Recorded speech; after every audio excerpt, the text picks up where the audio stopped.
नमस्कार and welcome to NEET biology.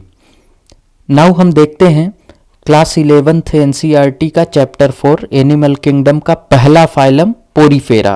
Porifera means pores bearing animals. Pores bearing animals और ये कैसे हैं? मल्टीसेलुलर। पोर्स मतलब कैसे? इनके जो आउटर लेयर होंगे वहां पे पोर्स होंगे।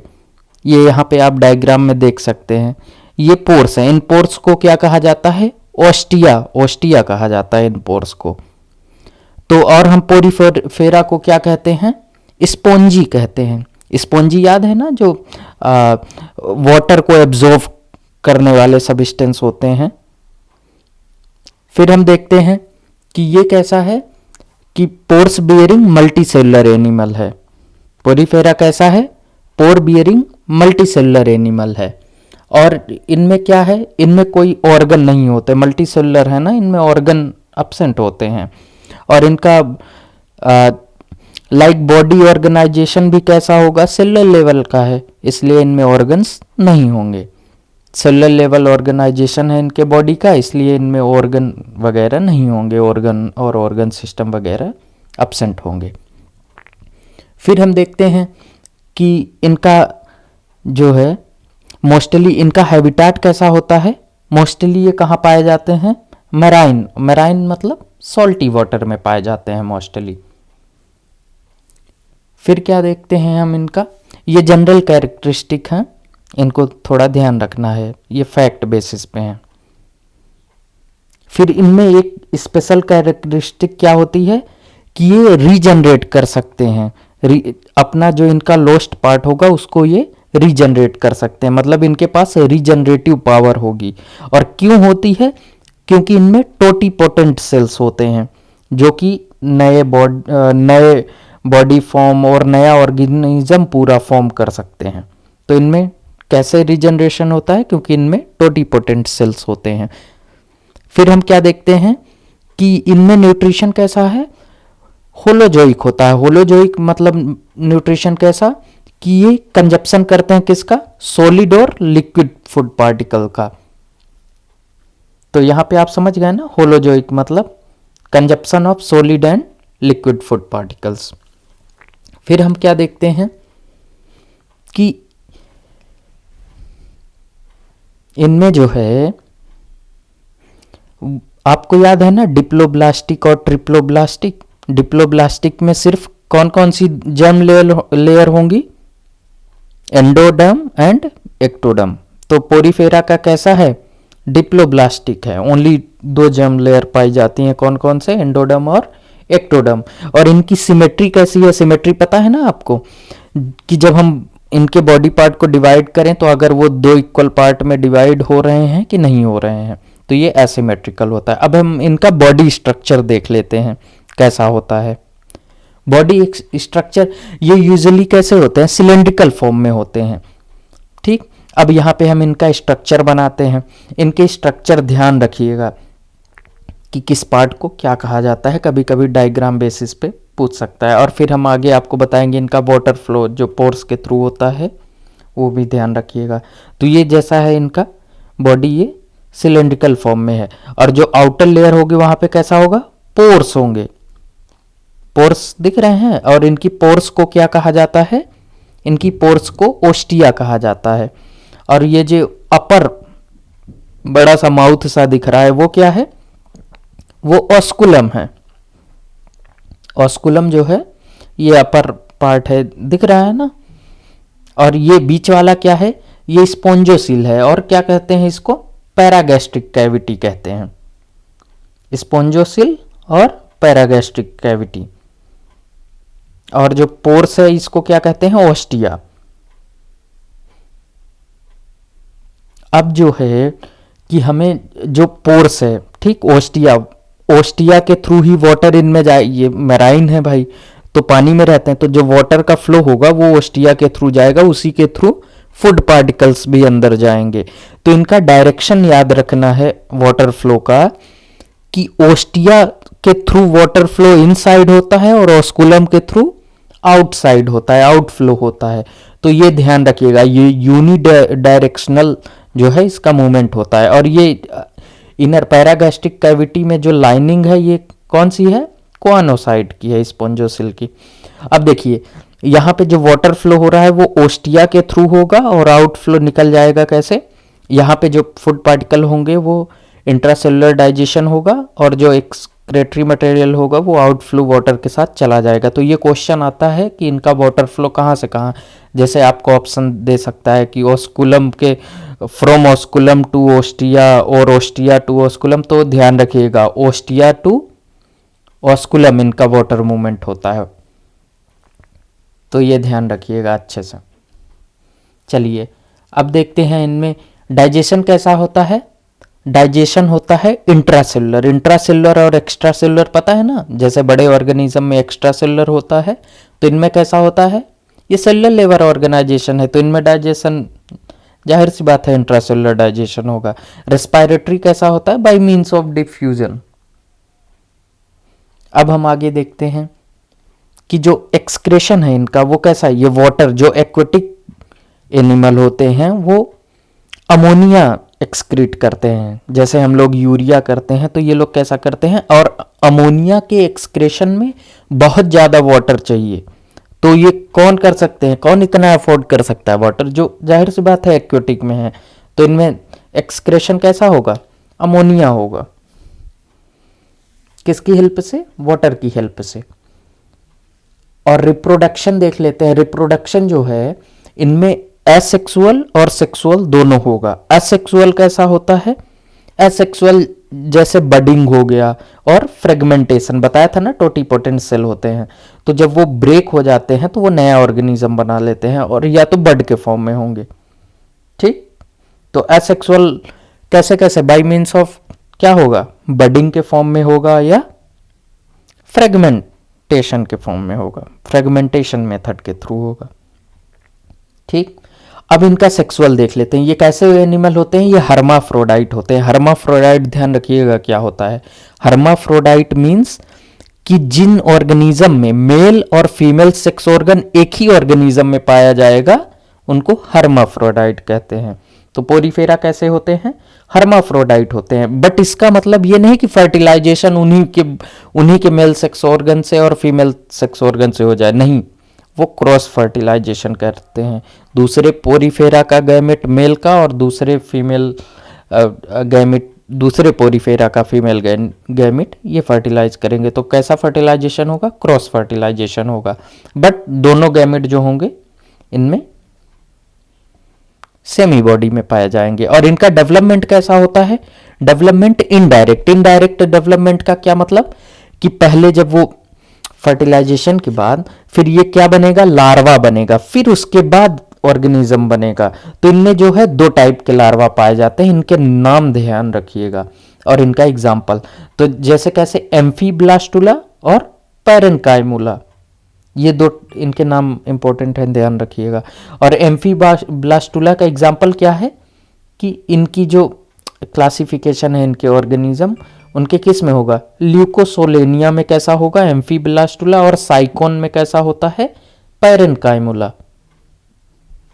फिर हम देखते हैं जो इनका लार्वा होता है वो फ्लैजिलेटेड होता है, मतलब क्या कर सकता है, they can freely swim, okay, और वो स्विम करते करते एक सुटेबल सबस्ट्रेट में जाके स्टक हो जाते हैं। सबस्ट्रेट समझ रहे हो ना, जैसे रॉक्स पार्टिकल वगैरह हो गए, तो वहां जब वो सुटेबल इन्वायरमेंट पाएंगे फिर वहां पे वो स्टक हो जाएंगे और फिर वहां पे ग्रो करेंगे। ग्रो कैसे करते हैं, ये प्लांट जैसे ग्रो करते हैं एक जगह, जैसे एल्गी वगैरह आपने देखा होगा। इसीलिए इनको पहले जो है, पहले इनको पोरीफेरा को एनिमल में नहीं रखा गया था, इनको प्लांट में रखा गया था, फिर जो इनकी कुछ प्रॉपर्टीज थी उसके कारण फिर इनको एनिमल में रखा गया था, तो इसीलिए दे ग्रो लाइक प्लांट, ठीक। अब फिर क्या देखते हैं, इनमें कुछ वेराइटीज ऑफ सेल के नाम याद रखिएगा और उनके फंक्शन, ठीक, जैसे कोआनोसाइट, अब और कोआनोसाइट को और क्या कहते हैं, कॉलर सेल कहते हैं। ये किस चीज में हेल्प करता है, इंजेशन में और डाइजेशन में हेल्प करता है। ये है जैसे ये आप यहाँ डायग्राम में, अब ये जो लाइनिंग हो रही है इनर कैविटी की, ये क्या है, कोआनोसाइट है, तो ये इंजेशन और डाइजेशन में हेल्प करता है, ठीक। अब देखते हैं इनमें एक और कौन सा सेल होता है, आर्कियोसाइट होता है। ये क्या है, ये टोटीपोटेंट सेल है। आर्कियोसाइट जो है वो टोटीपोटेंट सेल है। और ये किस चीज में हेल्प करेगा, बताया ना अभी, ये एसेक्सुअल रिप्रोडक्शन में हेल्प करेगा। ये नया ऑर्गेनिज्म फॉर्म कर देगा। ठीक, तो अब तो नहीं कंफ्यूज होगे ना आप क्वानोसाइट और आर्कियोसाइट में। फिर हम क्या, इनमें एक और सेल कौन सा होता है, ट्रोफोसाइट। ट्रोफोसाइट का काम क्या होगा, ट्रोफोसाइट जो है उसका काम होगा न्यूट्रिशन प्रोवाइड करना। तो अब ध्यान है ना, टोटीपोटेंट सेल कौन सा होता है, आर्कियोसाइट, और क्वानोसाइट को और क्या कहते हैं, कॉलर सेल कहते हैं। ठीक, और कॉलर सेल किस में हेल्प करेगा, इंजेशन और डाइजेशन में, और टोटीपोटेंट सेल किस में हेल्प करेगा, सेक्सुअल रिप्रोडक्शन में। अब जो है ट्रोफोसाइट जो है वो न्यूट्रिशन को प्रोवाइड करेगा। फिर कौन सा, एक थीसोसाइट होता है। थीसोसाइट मतलब ये स्टोरेज का काम करता है। इसका फंक्शन क्या होता है, स्टोरेज करना। ठीक, या तो एक्सक्रेटरी मटेरियल हो गया या तो न्यूट्रिशन हो गया, तो ये कहाँ पे स्टोरेज होते हैं, थीसोसाइट्स में। और अमीबोसाइट, अमीबोसाइट क्या है, अमीबोसाइट भी क्वानोसाइट के साथ होता है और वहां पे डाइजेशन जो है वो कंप्लीट होता है।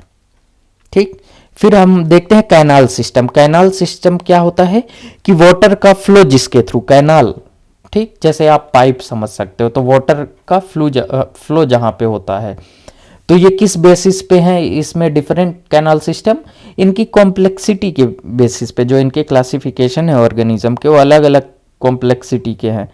तो जैसे इनके टाइप्स देख लेते हैं, कैनाल सिस्टम कौन कौन से टाइप के होते हैं, एस्केनॉइड हो गया, ये मोस्ट सिंपलेस्ट है। ठीक, तो इनमें ज़्यादा नहीं ध्यान रखना है, बस इनके नाम ध्यान रखना है और कौन सा सिंपलेस्ट है कौन सा नहीं। ठीक, तो एस्केनॉइड हो गया, ये मोस्ट सिंपलेस्ट है। ल्यूकनोइड हो गया, साइकोनोइड हो गया। आप इनके एग्जाम्पल से ही समझ सकते हैं कि इनके एग्जाम्पल क्या होंगे, जैसे साइकोनोइड का साइकोन में होगा। और राइगोन टाइप होगा, राइगोन टाइप क्या है, मोस्ट कॉम्प्लेक्स है, और ये किस में पाया जाता है, ये लार्वा ऑफ रेगोन में पाया जाता है। ठीक, तो अब नहीं भूलेगा ना आपको, इनके नाम ध्यान रख लीजिएगा। और कैनाल सिस्टम किस बेसिस पे है, कॉम्प्लेक्सिटी ऑफ ऑर्गेनिज्म। अब यहाँ पे आप डायग्राम में देख सकते हैं कि एस्केनॉइड देखो सिंपल फॉर्म है इसका कैनाल सिस्टम का। देखो जैसे जैसे इनमें सेल कॉम्प्लेक्स होते जा रहे हैं वैसे नेम चेंज हो, तो आप ध्यान रखिएगा कि बॉडी के कॉम्प्लेक्सिटी के थ्रू इनका क्लासिफिकेशन हुआ था। फिर देखते हैं अब क्लासिफिकेशन ऑफ पोरीफेरा। ठीक, ये कितने टाइप के होंगे क्लासिफिकेशन, ये जो हैं 3 टाइप के होंगे। और किस बेसिस पे ये क्लासिफिकेशन होंगे, स्पिक्यूल के बेसिस पे, किस मटेरियल का स्पिक्यूल बना है उस बेसिस पे इनका क्लासिफिकेशन। यहां आप डायग्राम में देख सकते हैं इसके स्पिक्यूल। देखो जैसे ये पोरीफेरा है, इसका बॉडी है। ठीक, ये जो आउटर लेयर है, आउटर लेयर में कैसा है, 2 लेयर होती है। कौन कौन सी, आउटर लेयर में 2 लेयर होती है। 2 लेयर वो कौन कौन सी हैं, एक तो पिनेकोडर्मा हो गया और क्वानोडर्मा हो गया। आउटर साइड जो है वो कौन सी है, पिनाकोडर्म, और ये बीच में जो है ये मैट्रिक्स है।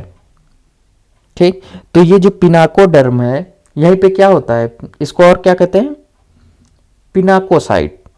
ठीक, और ये जो है आउटर, और इनर वाला जो दिख रहा है वो इनर लेयर कौन सी है, क्वानोडर्म। और बीच में जो मैट्रिक्स है यही स्पिक्यूल की बनी होती है। और किस ऑर्गेनिज्म में स्पिक्यूल जो है किस मटेरियल का बना है उसी बेसिस पे इनको डिफरेंशिएट किया गया है, क्लासिफाइड किया गया है। ठीक, तो अब समझ में आ गया ना स्पिक्यूल क्या होता है। तो जैसे कैलकेरिया, कैलकेरिया के नाम से ही आप समझ रहे होंगे कैल्शियम। और कौन सा है, हेक्सा एक्टिनिलीडिया। अब देखो हेक्सा एक्टिनिलीडा। अब देखो कैलकेरिया जो है उसमें क्या स्पिक्यूल किसके बने होंगे, कैल्शियम के बने होंगे। ठीक, और इनमें जो है कैल्शियम कार्बोनेट के बने हैं ये। अब देखिए इनमें जो है हैबिटेट कैसा होगा इनका, मराइन होगा। और कैनाल सिस्टम अभी बताया ना आपको, तो इनमें कैसा है कैनाल सिस्टम, एस्कोनोइड, साइकोनोइड, ल्यूकोनोइड, तीनों फॉर्म इनमें पाए जाते हैं। ठीक, इनके ऑर्गेनिज्म में जो है तीनों फॉर्म पाए जाते हैं। और इनके एग्जाम्पल क्या हैं, ल्यूकोसोलेनिया और साइकोन। फिर देखते हैं हेक्सएक्टिनिलीडा का। इसमें क्या होगा, इसके स्पिक्यूल जो हैं वो किसके होंगे, इसके स्पिक्यूल जो हैं सिलिका के बने होंगे। ठीक, और इनका भी, इसका भी हैबिटेट कैसा है, मराइन हैबिटेट है। और कैनाल सिस्टम देख लेते हैं। कैनाल सिस्टम इसमें कौन कौन से होंगे, साइकोनोइड और ल्यूकोनोइड। ठीक, और एग्जाम्पल क्या होगा इसका, यू प्लेक्टेला। यू प्लेक्टेला आप ध्यान रखिएगा, इसको और क्या कहते हैं, वेनस फ्लावर बास्केट। ठीक, और ये इसको क्या कहा जाता है, ये दुल्हन का गिफ्ट भी कहा जाता है। जापान में जब मैरिज होती है तो दुल्हन को ये गिफ्ट दिया जाता है। ठीक, Euplectella, Venus flower basket, bridal gift होता है जापान में। ठीक, अब जो है डेनोस्पोंजिया को देख लेते हैं। इसमें स्पेक्यूल किसका होगा, स्पॉन्जिन फाइबर का होगा। और ये इसका हैबिटेट कैसा होता है, इसका हैबिटेट फ्रेश वाटर होता है। और कैनाल सिस्टम कौन कौन से पाए जाएंगे, ल्यूकोनोइड टाइप बस पाया जाएगा। ठीक, अब जो इसके एग्जाम्पल हैं बहुत इंपॉर्टेंट है, ध्यान रखिएगा आप। और जो एग्जाम्पल के दूसरे नाम होते हैं वो बहुत अच्छे से ध्यान रखिएगा, वो मैच द कॉलम वगैरह करके उसको पूछ सकता है। तो जैसे क्लियोना को और क्या कहा जाता है, बोरिंग स्पॉन्ज कहा जाता है। ठीक, और बोरिंग स्पॉन्ज जो है ये प्रॉब्लम क्रिएट करता है, मतलब किनके लिए, जो पर्ल इंडस्ट्री है उसको बहुत लॉस पहुंचाते हैं ये। और यू स्पॉन्जिया जो है उसको क्या कहा जाता है, बाथिंग स्पॉन्ज। और स्पॉन्जिला को क्या कहा जाता है, फ्रेश वाटर स्पॉन्ज। तो इनके नाम ध्यान रखिएगा। ठीक, चलिए यहाँ पे आपका क्लासिफिकेशन भी खत्म हो गया। तो अब आपसे सारे आंसर बन जाएंगे। और अगर आप पहली बार आए हैं चैनल पे तो प्लीज़ सब्सक्राइब करना मत भूलिएगा। Okay, thank you.